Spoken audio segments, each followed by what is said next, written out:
Greetings, brothers and sisters. So there are a lot of different layers to all these events that happen. I've been talking about the spiritual layer and the need for the collapse of our civilization, our society, our social system, our economic system, all of it. But then there's the mundane, more, the mainstream media level, right? And JoJo Magoo, who just lied. I mean, this was his first statement. And it wasn't like he was up there on the podium doing his JoJo stuff. This was something that him and his team, or not even him, his team crafted for him. And they still ended up, I mean, it's not just sanctimonious and icky, but it's just out blatant lies. So here's the first piece. We have a statement from President Biden that has just been released. It is a statement by President Biden on Russia's unprovoked and unjustified attack on Ukraine. That is the way it is titled. So, what about our unprovoked and unjustified attack on Libya, right? Or Vietnam or any of these places where we went to war, and any of the Arab Spring wars, either in Afghanistan or in Iraq or all these things, right? In Syria. I mean, come on. And then all the wars and pain and suffering we have caused through regime change or, whatever we've done to manipulate other people's elections or, buying politicians, all these types of things. Again, I'm not endorsing Russia or what they're doing because, I have no idea about any of it, right? But in terms of America, I've seen us do things in my lifetime and historically that are reprehensible to other people. So to be like, oh my God, look how horrible these people are over there, and gaining trust from us in the public sector, like that's just, that's not happening anymore, right? And in the president's statement, he says, the prayers of the entire world are with the people of Ukraine tonight. Well, that's a lie. What do you mean the prayers of the entire world? You're speaking for the entire world? You're not speaking for me. I'm not praying for the Ukraine. I pray for everybody when I do the 9 o'clock prayer every night, that people come to spirituality. They'll come. It's a heartfulness universal prayer that everybody comes and finds a internalized relationship with God, right? So that's a prayer I say every night for everyone in the world, but not specifically Ukraine. And what about atheists? What about all the people who don't believe in God? What, is everybody praying tonight? Like their prayers of the entire world are with Ukraine. I want to come back to this because I got some things to say about that, but that's not true. It's not only not true, but it's like he's speaking for God and everybody else's relationship to God. And he's, such a demonic, he's JoJo Magoo. As they suffer an unprovoked and unjustified attack, the prayers of the entire world are with the people of Ukraine tonight as they suffer an unprovoked and unjustified attack by Russian military forces. President Putin has chosen a premeditated war that will bring a catastrophic loss of life and human suffering. Russia alone. So again, JoJo Magoo just put out economic sanctions in Afghanistan. And then the COVID policies also that he pushed for under Trump caused suffering all over the world to these countries who needed to export their goods to westernized countries, right? They said that child poverty and starvation had doubled during the COVID lockdown. I mean, so many things that we've done as a country that have caused suffering to other people. And JoJo Magoo has either voted for it or been a part of it as vice president and now as president, right? And so, nobody wants to hear this stuff from him. Is responsible for the death and destruction this attack will bring, and the United States and its allies and partners will respond in a unified and decisive way. The world will hold Russia accountable. Again, speaking for the world will hold Russia accountable. Does that mean China? Does that mean India? Does it mean every country in Africa? And does it mean Greenland and Iceland and, Polynesia? So every person in the world, we're all going to hold Russia accountable. But who's holding the United States accountable for the Arab Spring wars and all these illegal wars that cause suffering, right? So again, two lies, right? Not everyone in the world's praying for the Ukrainians. The prayers of the world are not all directed at the Ukrainians. Some people are praying for Russia, right? Some people in Russia, some other whatever it might be. Some people are just not praying at all. and the whole world isn't going to hold Russia accountable. Not everybody agrees. It's just this myopic view of the world, and like he speaks for the world, and he speaks for God, and he speaks for your relationship with God. I will be monitoring the situation from the White House this evening and will continue to get regular updates from my national security team. Tomorrow, I will meet with my G7 counterparts in the morning and then speak to the American people to announce the further consequences the United States and our allies and partners will impose on Russia for this needless act of aggression against. So this was from last night, and I'm going to show you a CNN clip from just a few minutes ago. It's so sanctimonious, it's hard to watch. But I'm going to go through that as well. But, they haven't come up with any economic sanctions because they realize that most of the economic sanctions are going to hurt the world economy at a time where the world economy is fragile. And so they don't have any answers, right? They don't really have a response here for Russia. Ukraine and global peace and security. We will also coordinate with our NATO allies to ensure a strong, united response that deters any aggression against the alliance tonight. Jill and I are praying for the brave and proud people in Ukraine. And what about your son Hunter? Is he praying? Has he put down his crack pipe and prayed for the people he worked with at Burisma? Oh yeah, he never went to the country actually.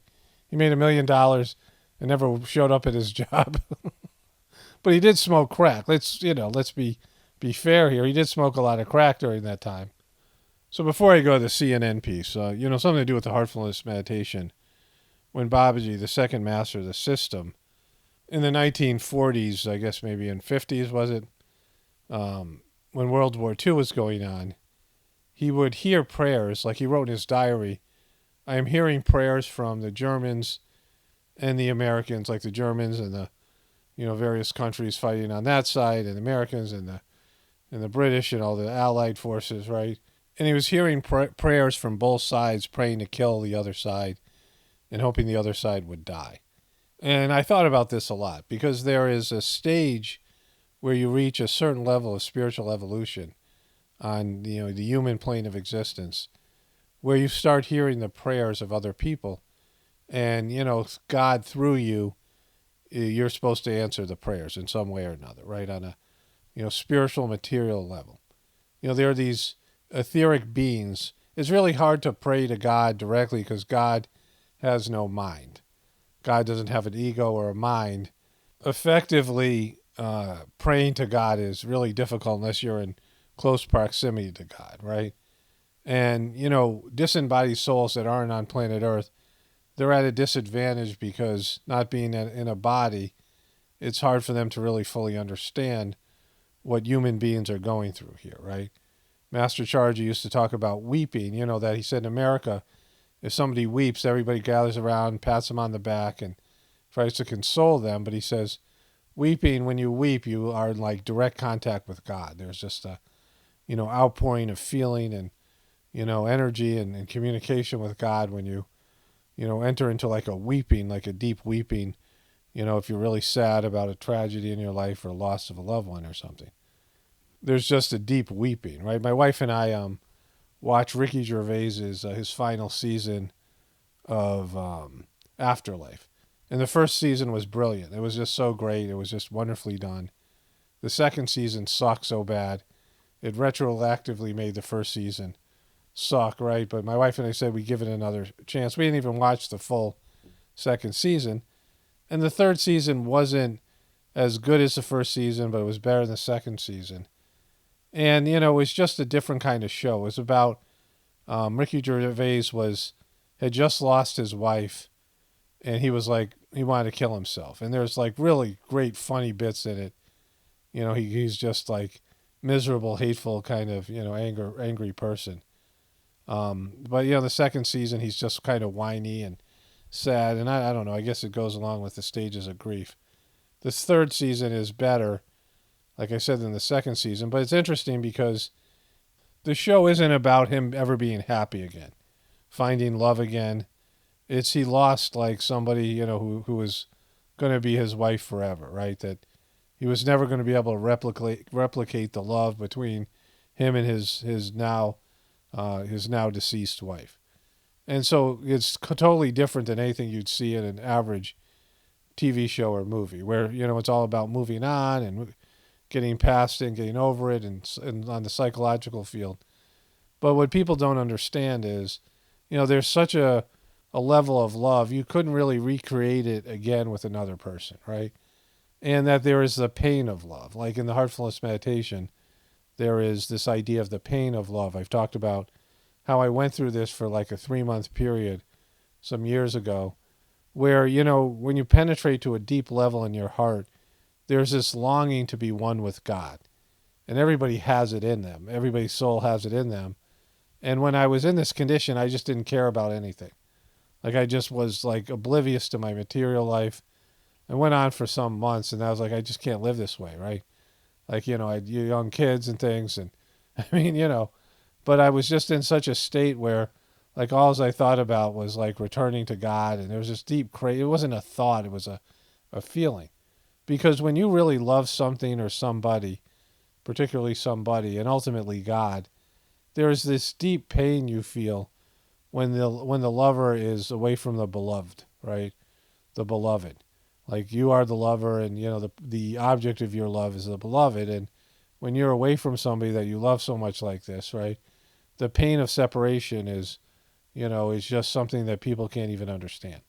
That love comes with pain, right? There's some poet that said it's better to have loved and lost than never to have loved at all, right? And, that's true, but it's also, it doesn't talk about the pain that's in the love. And the love and the pain and the love are a part of that, right? And it's a part of the spiritual life and connecting with God. And these prayers that I'm talking about, like hearing somebody else's prayers, that comes when you reach a stage where you have, entered like the deeper levels of your internal process in returning to God. And so Babaji used to hear prayers, and he heard the prayers from the 2 opposing forces in World War II, and they were praying to him to kill each other. And he was like, I'm confused. I need to talk to Lology. Like I wish I had the actual entry into his diary here, but I don't. But it's a wonderful, idea. If you've seen the movie, The Almighty, is it The Almighty Bruce or something? And it's about Jim Carrey, and Morgan Freeman is God, and Jim Carrey is given, a position, like some spiritual position. He's hearing prayers, and it's like driving him nuts, right? And so like it's like that's a real thing. And so this thing that JoJo Magoo's saying, that all the prayers are for the Ukrainians, no, they're not. And like we're not on your side. Like, us Americans who have just seen the media lie to us, and I'm going to show you the CNN thing and how sanctimonious it is, and then that the whole world's against Russia. What we did as a country and all these, not just the Arab Spring Wars, but all kinds of different conflicts around the world where we provided weapons, or we backed rebels, and we destabilized one country after another, doing regime change, changing leadership. And so like I don't want to hear anything from America about how bad another country is, or how, how we got, it's just all lies, right? Especially JoJo Magoo is just like some sort of devil worshiper. And so like, don't talk about prayers or, any of these things, right? And it's just wrong on every level. All right, let's go to the CNN thing here. Nick, what is interesting is that there have been some protests against Putin's war. Putin's war. See, that's a talking point, right? They're calling this Putin's war. See, CNN is so sad and pathetic. But anyways, JoJo Magoo just announced sanctions. But when I recorded this about half an hour ago, and so they were waiting for him to announce sanctions. So we're going to get into this. I'll cover that tomorrow, hopefully. The video of JoJo Magoo, I'll see what he's all about. I haven't watched it yet. But CNN is just already shilling for this, to go into war here. And they're calling it Putin's war. People who have chosen to protest at pain of immediate arrest and long-term repercussions. Tell me what you saw. This is an incredibly difficult country to protest in. Back in 2014, when Russia annexed Crimea, people came out and protested. The government arrested them. Many of those leaders of the protests are in jail. Many people too afraid to come out. But what we saw tonight were the police out in force in this area here. There's just 1 or 2 police trucks left. The protest pretty much over. The police told the people here that this wasn't an authorized protest, and we saw them arresting them. 1, 2, 3, 4. You really want to talk about suppressing protests, right? Now, I am against protests, which I've said time and time again, they don't work.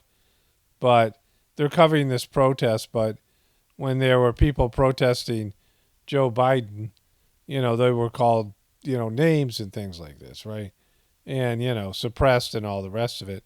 And protests on social media, people getting shut down and all these types of things, right?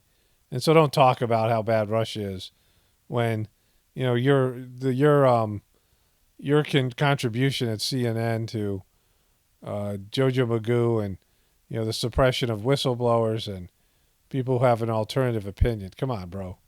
5 at a time, slamming them up against the side of the police vehicle, spreading their legs, searching their bags, taking out, in some cases, signs that said no to war. These people had come to protest against the war, protest against what they see as Vladimir Putin's war, not their war. They don't want it. They don't want it in the name of their country. They don't want it in their names either. Is this going to be JoJo Magoo's war? Is this going to be Biden's war if he tries to force his way in? Because Americans don't want this war either, right? Like, we don't want any participation in this. It's none of our business. We're tired of all the bullshit from you guys, right? And so, like, you're going to say this is Biden's war when he forces us into something that can only end in something like World War III, a nuclear war. According to an independence rights group, they say so far today, more than 1,600 people have been arrested across Russia, more than 900 of them here in Moscow. And what the authorities have been saying here is that to protest is illegal, that you could get charged, you could essentially become a criminal, and if you end up with a criminal charge against you, that could affect you for the rest of your life. So the police and the authorities here, not just using heavy, strong-arm tactics in the streets, but literally threatening people that the rest of their lives could be literally in jeopardy. Good thing that would never happen in America, where a protest could cause people's lives to be ruined. Good thing that hasn't ever happened here. They don't know how the situation is going to change. They don't know what's going to persuade their president to stop the war. So there is, among some parts of the population here, huge disappointment that President Putin is intent not only in prosecuting that war, but in prosecuting anyone in this country who stands up to tell him not in their name. Well, I'll tell you, those sanctions, whatever they may end up being in their full form, will make it incredibly difficult for anybody to leave that country. The sanctions that are going to cause people to starve and children to be trafficked and things like that. Sanctions are brutal. I've been covering this now in multiple videos. Just in Afghanistan, I learned the other day, there were sanctions imposed. In December, there was an article saying people were concerned as many as 1 million kids were going to be starving or trafficked or entering into the workforce at a very young age. And so, you know, that's on us, right? The sanctions are brutal. And even a general, which I covered in one of the earlier videos, said, yeah, this isn't really going to hurt Putin. It's going to hurt average people. And this school just, you know, Aaron Burnett just confirmed that as well, right? All these people, once we impose the sanctions, those people will never be able to leave, right? Well, that's on Biden and the West. Clarissa spoke to one woman who, like so many here, said she never believed this would happen. We never really believed that our neighbor can just come and just grab our land and tell us what to do. And we are an independent country, Ukraine, and we are totally not same as Russians. And we don't want to be a part of Russia or any other country. It's really getting very emotional. And I cannot believe it's happening, really. And CNN is so manipulative and sanctimonious. And where were they when America was doing this? Why didn't they go interview citizens in other countries that America was doing this to, right? So I'm talking about the Iraq War, the Afghanistan War, and then the Afghanistan withdrawal, and what it's like. Just go into any of these countries now in Libya, and CNN and all these, horrible networks did nothing like this. Never once reported on how the people are being treated, anything that America's done to these countries, right? And so, and just all the Obama wars and just all of it, right? And then the Afghan withdrawal. Why don't they go to Afghanistan and show the people who are starving now because of the sanctions just imposed and the kids, and show how these countries are doing after America wrecked them, or going even to Iran and after 60 years ago when the CIA had the Operation Ajax. So it's just so sanctimonious and manipulative. They just suck so bad. Like they're just, it's demonic. Don't pretend you care about this woman or any of these people, because you don't, right? You're not, caring, humane people. This is politically motivated. I just hope that some people in Russia may see this and just stand against the Putin and the war. That's it. What would you want people in Russia to know or hear from you? I would like to know, I know that Russian media is blocking all information, and I would like them to know that they're not attacking just their military bases. They're actually attacking in our neighborhood, and they're making us feel insecure and very unsafe. It was our Clarissa Ward reporting there. And Allison and Victor, just so many people scared, emotional, and just incredible patriotism that we are seeing on this day and this night as the onslaught continues.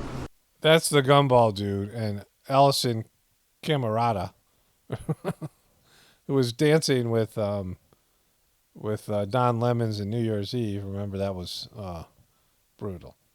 But she's going to say something. Allison, the ghoul Camerata, is going to say something so, brutally inhumane here. That really captured the emotion, that interview that Clarissa did, because this is somebody who thought, whose life was relatively normal a few days ago, and now the insecurity and the fear and the panic. And you just heard it there, obviously, so clearly. Aaron, thank you. We'll check back with you.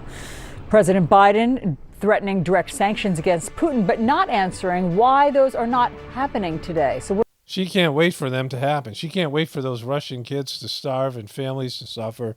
Again, we all know, it's been said even by Biden officials, the Secretary of Defense, that sanctions aren't going to hurt Putin.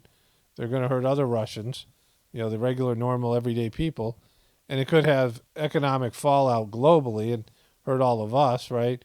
But Allison Camerata can't wait for it to happen. Okay, so I just wanted to make a short video here. It went longer than I thought, but I'll cover the sanctions tomorrow, maybe. I don't know. Who cares, right? It's just the hypocrisy is so brutal here. America has destroyed so many countries, and then for them to come in and be all sanctimonious and how bad CNN sucks, it's really hard to watch.